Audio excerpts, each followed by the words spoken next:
Hello everyone and welcome back to UGC net mentor. I hope you are doing well guys. आज की इस class में discuss करेंगे हम most important MCQs for UGC NET paper 1। This is class number 12। इससे पहले 11 क्लासें already हो चुकी हैं। सभी क्लासेस शॉर्ट क्लास हैं, आप इनको इजीली कवर अप कर सकते हो।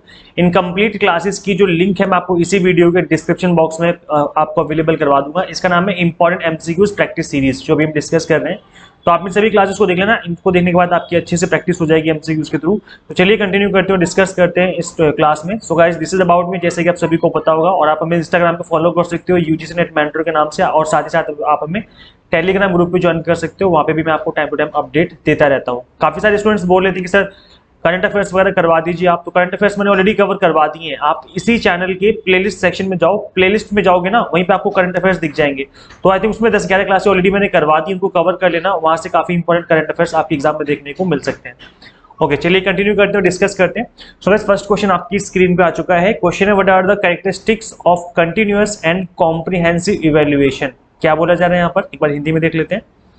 सतत और व्यापक मूल्यांकन की विशेषताएं क्या हैं। अब ये विशेषताएं बतानी है आपको। यहाँ पर 4 ऑप्शन गिवन है, आई मीन 4 यहाँ पर पॉइंट्स गिवन है। 4 स्टेटमेंट्स में आपको चूज करना है कि इसमें राइट आंसर क्या होगा। तो जो हिंदी वाले स्टूडेंट से वीडियो को पॉज कर लीजिए, आप लोग एक बार पढ़ो और देखो इसका आंसर क्या होना चाहिए आपके अकॉर्डिंग। और जो इंग्लिश वाले स्टूडेंट्स उनको मैं समझा देता हूँ एक बार यहाँ पर। सो यहाँ पर है A option, it increases the workload on students by taking multiple test. क्या ऐसा है? कंटिन्यूअस एंड कॉम्प्रिहेंसिव इवैल्यूएशन में क्या मल्टीपल टेस्ट लेने की वजह से बच्चों के ऊपर वर्कलोड पड़ता है? It replace marks with grades. यहाँ पर जो है कंटिन्यूअस एंड कॉम्प्रिहेंसिव इवैल्यूएशन में मार्क्स जो है वो ग्रेड्स को, आई मीन ग्रेड जो है वो मार्क्स को रिप्लेस कर देते हैं। सो यहाँ पर ग्रेडिंग सिस्टम चलती है।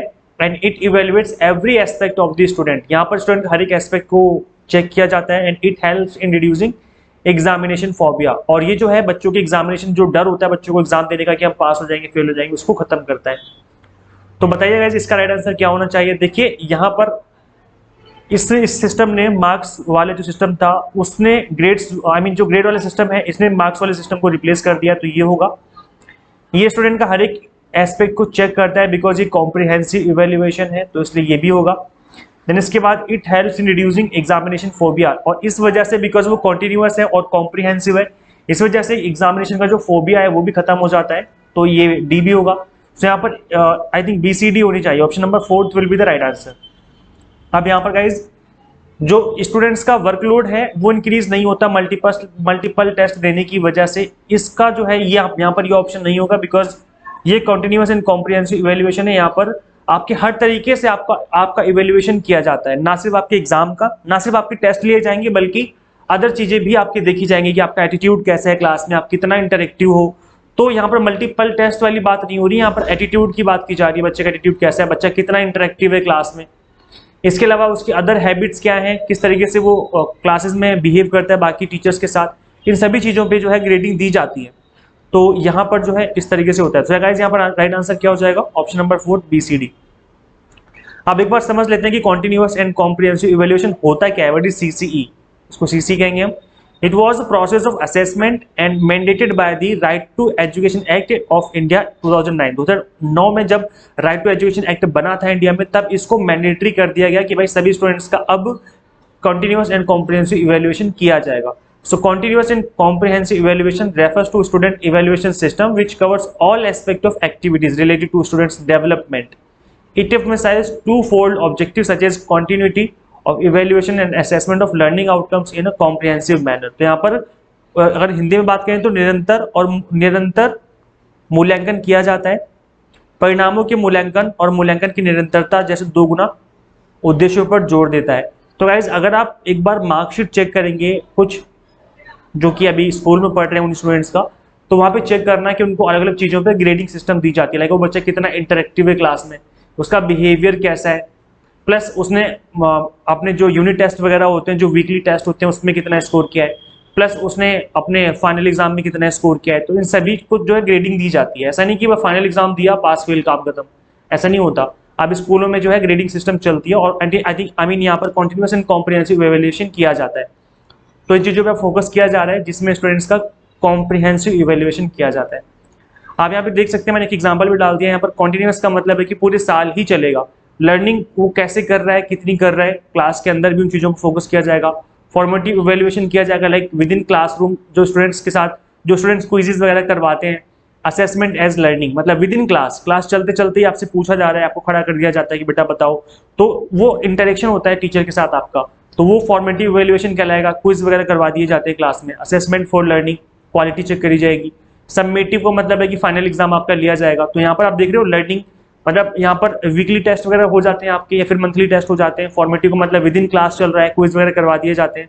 प्लस सबमिटिव भी है, मतलब फाइनल टेस्ट वगैरह भी आपका लिया जाएगा, जिसमें आपका असेसमेंट जो है 60% का रखा गया, असेसमेंट ऑफ लर्निंग। तो क्वांटिटी यहाँ पर चेक करी जाती है। जैसे आपके कॉलेज में भी, तो आप देखेंगे कॉलेज में भी ऐसे ही होता है, 25% के अराउंड जो है आपके इंटरनल मार्क्स होते हैं, और 75 के अराउंड आपके फाइनल वाले एग्जाम होते हैं। ऐसा नहीं होता कि 100 में से 100 नंबर का एग्जाम होगा, पास वाले एक बार में काम खत्म, तो ऐसा नहीं होता। अब आज के टाइम पर जो चीज़ें डिवाइड कर दी गई हैं अलग अलग चीज़ों में।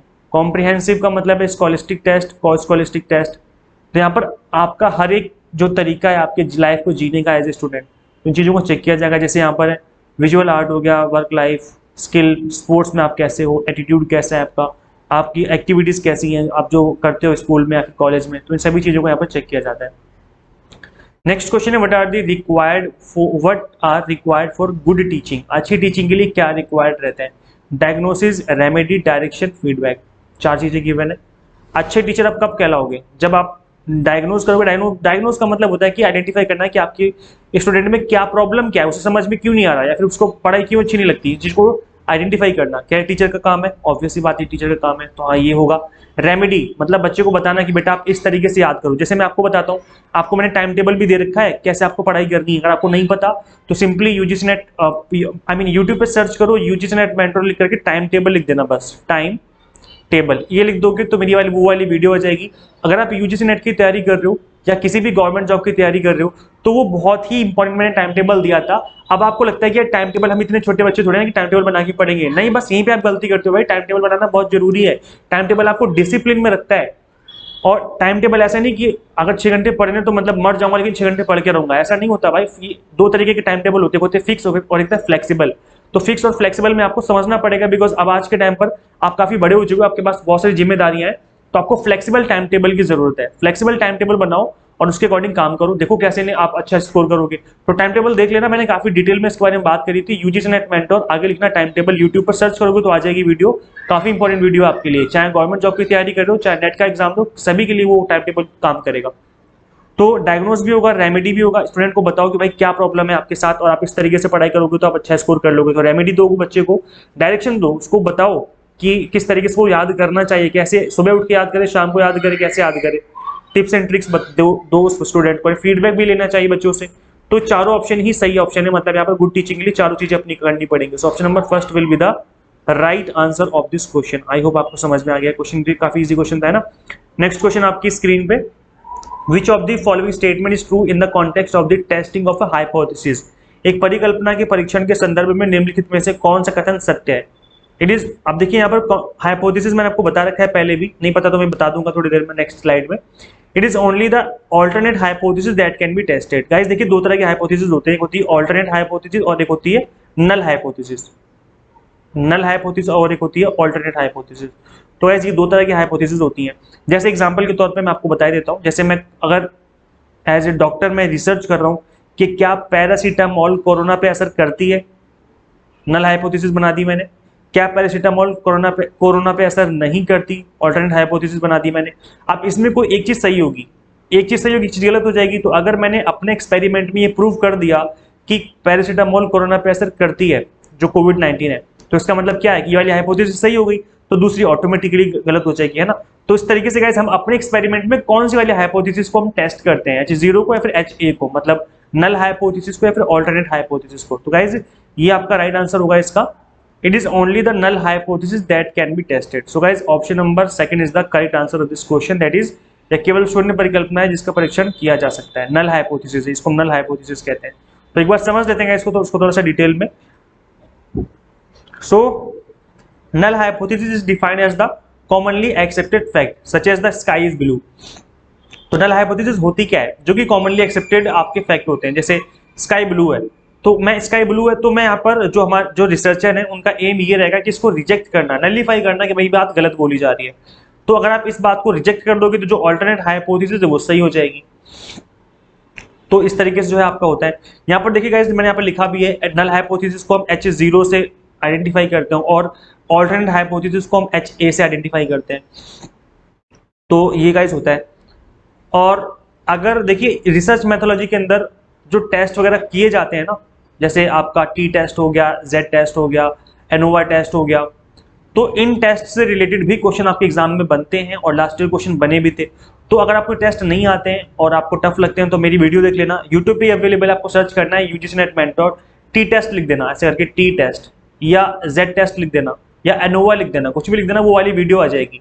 हार्डली आई थिंक 15 मिनट की वीडियो की, छोटी सी, और इस 15 मिनट की वीडियो में आपको सारी टेस्ट समझ में आ जाएंगे। काफी इजी वे में मैंने काफी सारे एग्जाम्पल देकर के चीजों को एक्सप्लेन किया हुआ था, तो एक बार देख लेना, वीडियो काफी इंपॉर्टेंट रहेगी आपके लिए। तो आप उसको सर्च करके एक बार, मेरी तरफ से रिकमेंडेड वीडियो एक बार जरूर देखना, वहां से क्वेश्चन बनने के दोबारा से काफी हाई चांसेस है। नेक्स्ट क्वेश्चन आपकी स्क्रीन पे, ethical norms in research do not involve guidelines. क्या बोला जा रहा है कि अनुसंधान में नैतिक मानदंडों के लिए दिशा निर्देश शामिल नहीं है। तो थीसिस फॉर्मेट है copyright, patenting policy and data sharing policies. तो गाइस यहाँ पर राइट आंसर क्या हो जाएगा? देखिए, जब भी हम बात करते हैं एथिकल नॉर्म्स की, तो उसमें हमेशा कॉपीराइट की बात होती है, पेटेंट की बात होती है, डेटा शेयरिंग पॉलिसीज की बात होती है।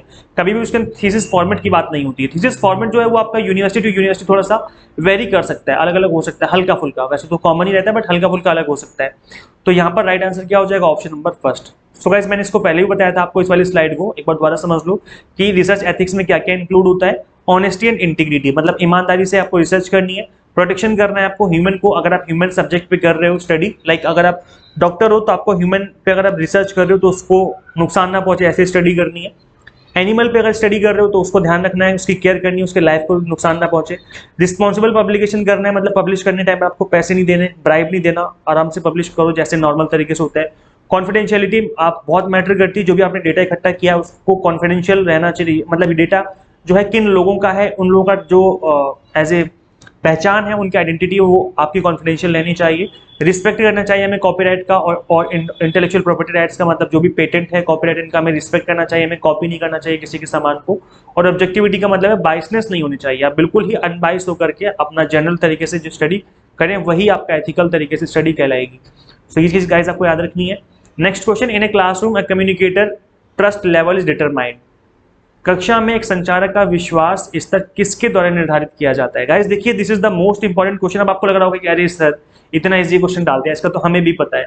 इसका आंसर होगा आई कांटेक्ट, है ना। लेकिन आप मेरी बात सुनिए ध्यान से, मैंने इस क्वेश्चन को क्यों डाला है, इसका रीजन ये था कि आपको बताना कि भाई जब भी आप इंटरव्यू देने जाते हो ना, तो पता आपका सिलेक्शन क्यों नहीं होता या क्यों नहीं होगा, या किस वजह से नहीं होगा, ऐसे क्या रीजन होगा। उसका रीजन यही होगा कि वो आपका कॉन्फिडेंस लेवल चेक करेंगे, आपका ट्रस्ट लेवल चेक करेंगे कि क्या एक्चुअल में आप पढ़ा पाओगे, वो चीजें डिलीवर कर पाओगे जिस चीज के लिए आपको सिलेक्ट किया जा रहा है। तो वो कैसे चेक करेंगे, क्या देखेंगे? वो आपके आई कांटेक्ट को देखेंगे, वो देखेंगे कि आप उनसे कितना आई कांटेक्ट कर पा रहे हो जिनको आप आंसर कर रहे हो। अब आई कांटेक्ट का मतलब ये बिल्कुल नहीं होता कि आप उनको घूरने लग जाओ, जैसे एक पर्सन यहाँ बैठा है, एक पर्सन यहाँ बैठा है, अब आप परमानेंटली 100% इसी पर्सन की आंखों में देखोगे तो उसे कहते हैं घूरना। घूरना नहीं है आपको भाई। आई कांटेक्ट का मतलब है जैसे आप अपनी मम्मी से बात कर रहे हो, जब आप उस सुबह सुबह उठते हो अपनी मम्मी से बात करते हो तो कैसे बात करते हो, मतलब नेचुरल तरीके से बात करते हो ना, उनको देख करके बात करते हो। अब ऐसा तो है नहीं कि उनको घूर घूर के बात करोगे कि ये मम्मी सुबह मैं उठ के नाश्ता दो मुझे बना करके, है ना। आप नेचुरल तरीके से बात करते हो, सो बी नेचुरल। आपको इंटरव्यू में और क्लासरूम में दोनों जगह नेचुरल रहना है। जितना आप नेचुरल रहोगे, नेचुरल तरीके से बात करो, आंखों में देख के बात करो, जो भी आप कम्युनिकेट कर रहे हो बोलो, डिलीवर करो उस मैसेज को। हल्का फुल्का इधर उधर भी देख सकते हो, ऐसा नहीं कि बिल्कुल ही आप इधर उधर देखे जा रहे हो बार बार, तो लगेगा कि बंदा जो है थोड़ा सा इसका लो कॉन्फिडेंस लग रहा है। और अगर आप कंप्लीट 100% आंखों में देखोगे तो आप खुद ही अंदर से अजीब सा आपको फील होना स्टार्ट हो जाएगा और कहीं ना कहीं आप जो है भूल जाओगे जो आप बोलने वाले होगे। तो 100% आंखों में भी नहीं देखना और 100% इधर उधर भी नहीं देखना। तो क्या करना है, आप 80 to 85% आंखों में देखिए और हल्का फुल्का 5 से 10% आप इधर उधर देख सकते हैं अपने आप को रिलैक्स करने के लिए, है ना। तो ये कॉन्फिडेंस मैं बता रहा हूँ, इस तरीके से आप गेन कर सकते हो इंटरव्यू के टाइम पर। और क्लासरूम में भी आपको ऐसे ही करना है। क्लासरूम में क्या करना है, आपको स्टूडेंट को घूरना नहीं है। जैसे आपके सामने तो वहां पे बहुत सारे बच्चे बैठे होते हैं, एज ए टीचर आप इसको भी देखोगे, इनको भी देखोगे, इधर भी इधर भी इधर भी, और मूव करके करके पढ़ाओ। इधर से ये बंदा इधर खड़ा है, टीचर खड़ा है, तो ये मूव करेगा, यहाँ से यहाँ तक आएगा, फिर यहाँ से यहाँ तक जाएगा। इस तरीके से मूव करोगे तो जरूरत ही नहीं पड़ेगी आपका जो कॉन्फिडेंस लेवल है वो ऑटोमेटिकली बिल्ड हो जाएगा। कभी करके देखना, अगर आपका कॉन्फिडेंस लेवल नीचे जा रहा है तो आप मूव करो, आप चलो, यहाँ खड़े मत रहो, हल्का से मूव करो इस साइड आओ, हल्का से मूव करो इस साइड जाओ और पढ़ाओ। मतलब आप ब्लैक बोर्ड की तरफ भी देखोगे, व्हाइट बोर्ड की तरफ भी देखोगे, बच्चों की तरफ भी देखोगे, तो कॉन्फिडेंस बिल्ड हो जाएगा। स्टार्टिंग में 2-4 दिन प्रॉब्लम होती है, लेकिन उसके बाद कोई इशू नहीं आता, इजीली चीजें हैंडल हो जाती हैं। ठीक है, समझ में आ गया, चीजें क्लियर हो गई। अब गाइस मैं जिस तरीके से आपको पढ़ा रहा था यहाँ पर, इस तरीके से मैंने कंप्लीट क्रैश कोर्स में कवर किया हुआ चीजों को, जिसमें मैंने ना सिर्फ आपको टिप्स एंड ट्रिक्स बताई हुई किस तरीके से क्वेश्चन को आपको अटेंड करना है, बल्कि मैंने आपको रियल लाइफ जो आप एक्चुअल में जब आप टीचर बन जाएंगे, प्रोफेसर बन जाएंगे, वहां पे भी आपको किस तरीके से क्लास को हैंडल करना है, इन सभी चीजों को मैंने डिस्कस किया हुआ है क्रैश कोर्स में। ये इस क्रैश कोर्स के लिए आपको हमारी UGC net mentor Android app install करनी पड़ेगी अपने मोबाइल फोन में। और जो स्टूडेंट्स अगले सेशन की तैयारी कर रहे हो उनके लिए 6 मंथ एंड 12 मंथ का क्रैश कोर्स ऑलरेडी स्टार्ट कर दिया गया है, तो आप इसको ज्वाइन कर सकते हैं फटाफट से। और अभी फीस कम है, अभी आई थिंक 50% डिस्काउंट भी चल रहा है, 40% से 50% के आसपास डिस्काउंट चल रहा है। देन आफ्टर एग्जाम थोड़ा सा फीस महंगी हो जाएगी, हल्का सा बढ़ेगी फीस, बहुत ज्यादा नहीं बढ़ेगी, तो आप इसको स्टार्ट कर सकते हो। यहाँ पे कंप्लीटली एग्जाम टारगेटेड बेस्ड आप देखेंगे, एक एक यूनिट को हमने अच्छे से कवर किया हुआ है। और आप देखेंगे इसके अंदर मॉक टेस्ट भी है, मॉक टेस्ट आपको अलग से करने की जरूरत नहीं है, आपको विद इन क्रैश कोर्स में आपको मॉक टेस्ट अवेलेबल हो जाते हैं। तो हर एक टॉपिक को अच्छे से कवर किया गया, प्लस पीडीएफ नोट्स भी आप उनको भी डाउनलोड कर सकते हो। सो पेपर 1 ऑलरेडी अवेलेबल करवा दिया गया है, कॉमर्स भी अवेलेबल हो गया है, मैनेजमेंट आपको नेक्स्ट मंथ से अवेलेबल हो जाएगा, अक्टूबर के मंथ से। इंग्लिश हिंदी दोनों में ही कंटेंट है, तो दोनों ही बच्चे इस क्रैश कोर्स को ज्वाइन कर सकते हैं। एनटीए जिस तरीके से क्वेश्चन पूछा है, इस तरीके से चीजों को कवर किया हुआ है, 95 मॉक टेस्ट ताकि आप प्रैक्टिस कर सकें, पीडीएफ फॉर्मेट में स्टडी मटेरियल है। सो गाइस इस ऐप को फटाफट से अपने मोबाइल फोन में इंस्टॉल कर लीजिए और अपनी प्रिपरेशन स्टार्ट कर लीजिए। Thank you so much for watching this class. अभी तक हमें फॉलो नहीं किया तो इंस्टाग्राम पे फॉलो कर लेना, और टेलीग्राम ग्रुप ज्वाइन नहीं किया तो कर लो फटाफट से। यहाँ पे भी आपको जो हमारी इन्फॉर्मेशन है, अपडेट है, वो मिलते रहते हैं, क्लासेस के लिंक मिलते रहते हैं। और गाइस वीडियो को शेयर कर दिया करो, आप लोग शेयर नहीं करते यार वीडियोस को शेयर कर दिया करो, है ना। सो गाइस इस वीडियो लेक्चर में इतना ही, कमेंट करके बताना कि आपको लेक्चर्स कैसे लगते हैं। मिलते हैं फिर हम लोग नेक्स्ट क्लास में। Till then keep watching UGC net mentor. Thank you so much.